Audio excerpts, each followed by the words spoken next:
mayapang tubig na ito ay mapanlinlang dahil dito nagtatago ang isang nilalang na nag-aantay lang ng tamang pagkakataon upang ikay kainin ng buhay.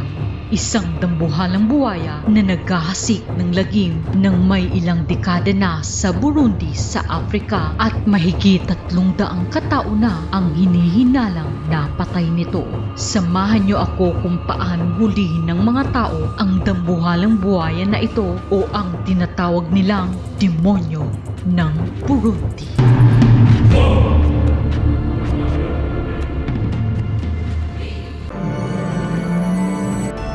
Welcome back to Marvelous Facts and Mysteries, kung saan sabay-sabay nating babalikan ang kasaysayan at tutuklasin ang mga misteryo na nagkukubli sa iba't ibang panig ng mundo. Pakiclick na rin ang subscribe button, ganun na rin ang notification bell para ikaw ay updated sa ating mga ilalabas na videos. Maraming salamat po!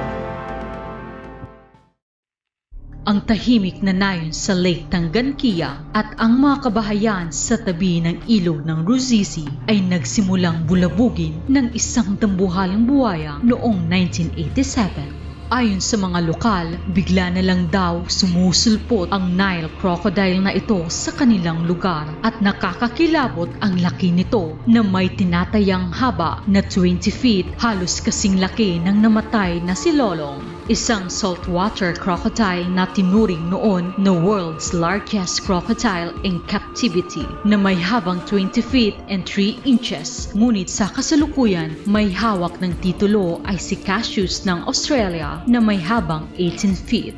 Ayon sa pag-aaral ng mga eksperto, ang Nile crocodile ay may mas mataas na bilang ng pag-atake kumpara sa saltwater crocodile na umaabot sa 275 to 745 attack per year at 63% dito ay malala. Samantalang ang saltwater crocodile naman ay humigit kumulang 30 katao ang inaatake nito kada taon at 50% dito ang malala. Bukod sa nakakagimbal na laki ng buwaya sa Burundi, kapansin-pansin dito ang mga pilat niya sa katawan na tila bakas ng tama ng baril o patalim na bagay na itinuring ng mga tao doon na isang palatandaan marahil na nanglaban ang ilang tao na kinain niya o di kaya minsan na siyang tinugis ng mga tao.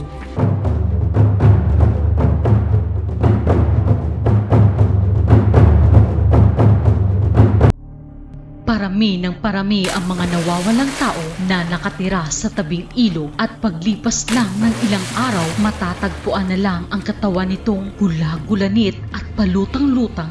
Hindi kinakain ng buwayang ito ang halos lahat ng kanyang biktima na tila pinaglalaruan niya lang. Kaya naman ang mga mamamayan sa Burundi ay naging maingat, samantala ilang grupo ng mga kalalakihan ang nagkaisa na tugisin ang dambuhalang buwaya.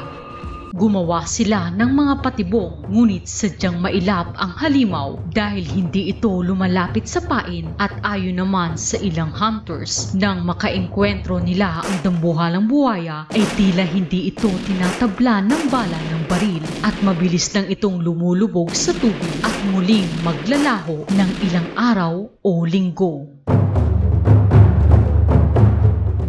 Dahil dyan, ilang matatanda ang nagsabi na ang dambuhalang buwaya ay hindi talaga buwaya, bagkus ito'y isang masamang espiritu, isang demonyo na nagpapanggap lang na buwaya. Kaya hindi ito mapatay-patay at magmula noon tinawag na nila itong ang demonyo ng Burundi.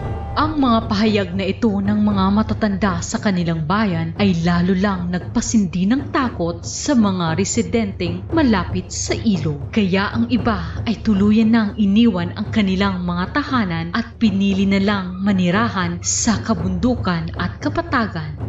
Nagpatuloy sa paghahasik ng lagim ang dambuhalang buwaya. Wala itong pinipili mapatao man o mga hayop. Hindi pa rin nagbago ang kanyang gawain na pagtapos niyang mapatay ang kanyang biktima, iiwan niya lang itong palutang-lutang sa tubig o kung minsan naman ay pagpipiestahan ito ng mga mas maliliit na buwaya.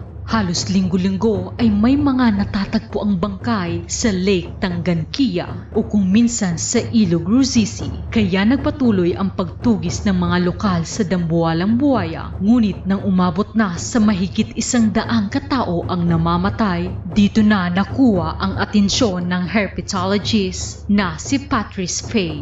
Kaya noong 1998, hindi na nagdalawang isip si Dr. Fay na ito'y magtungo sa Burundi upang imbestigahan ang dambuhalang buhaya. Nang marating na ni Dr. Fay ang Burundi, agad itong nagtungo sa Lake Tanggankia at Ilog Ruzizi kung saan madalas namamataan ang dambuhalang buhaya. Pagkaraan ng ilang araw, nagulat si Dr. Fay nang magpakita sa kanya ang tinatawag na demonyo ng Burundi. Doon niya napatunayan na hindi alamat at katahang-isip lang ang sinasabing dambuhalang buhaya at magmula noon tinawag niya na itong Gustave.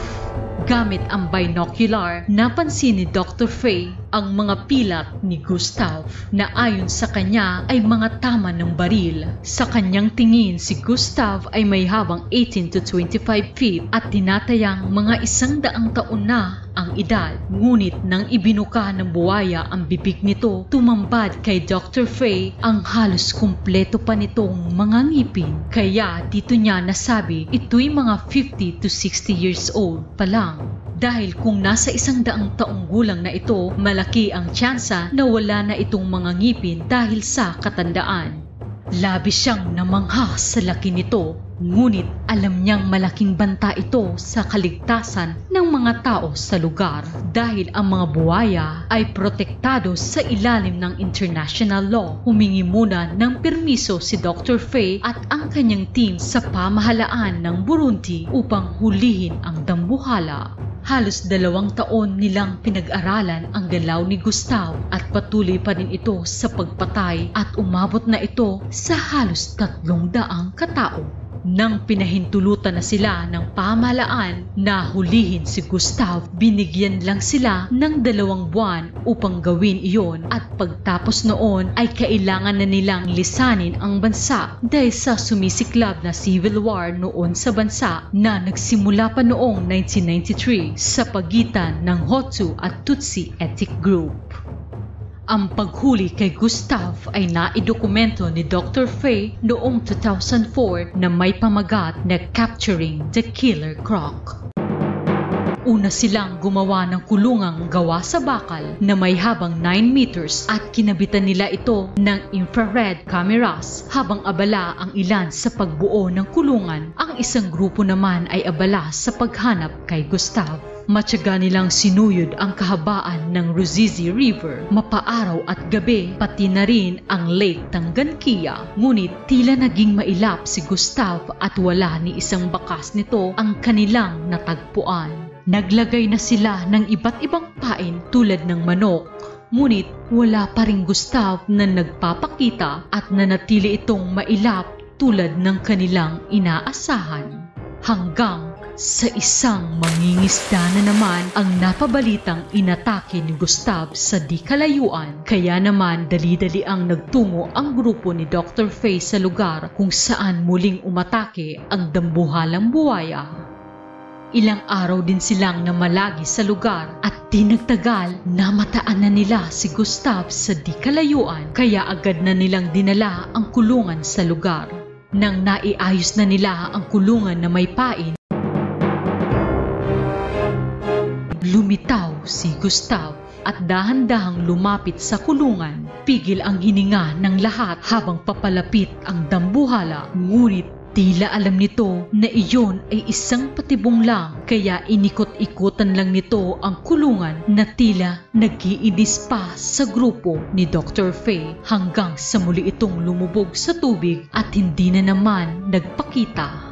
Alam nilang paubos na ang oras na inilaan sa kanila ng gobyerno upang hulihin ang dambuhala kaya naglagay pa sila ng 3 malalaking snares sa iba't ibang bahagi ng ilog. Ngunit kinabukasan ay may mas maliliit na buhaya ang kanilang nahuhuli, hindi ang kanilang pakay na si Gustave. Noong araw ding iyon, naglagay na sila ng buhay na kambing sa ginawa nilang kulungan at nang pagbalik nila sa ilog kinabukasan, laking gulat nila nang nakalubog na ang kulungan sa tubig. Wala na rin doon ang kambing, kaya dali-dalian nilang tinignan ang kamera ng kulungan upang alamin ang nangyari. Ngunit bigo sila dahil nasira ito ng mabasa ng tubig. Naubos na ang palugit na binigay sa kanila ng pamahalaan, kaya kahit na nais pa nilang ipagpatuloy ang paghuli kay Gustav, wala na silang nagawa kundi lisanin ang Burundi. Magmula noon, inakala ng mga tao na tuluyan nang naglaho si Gustav hanggang noong 2015, muling namataan ang dambuhalang buhaya na may sakmal-sakmal na malaking buffalo, kaya muling nanumbalik ang takot ng mga tao ng Burundi. Ngunit noong 2019, isang artikulo ng Travel Africa magazine ang nagpahayag na ang dambuhalang si Gustav na patay na. Ngunit hindi malinaw kung anong kinamatay ng buhaya o sino ang pumatay, kaya ang artikulong iyon ay itinuring na walang katotohanan. At magmula noon, hindi na muling namataan si Gustav. Maaari ngang ito'y namatay na talaga o tahimik lang naghihintay ng kanyang susunod na biktima.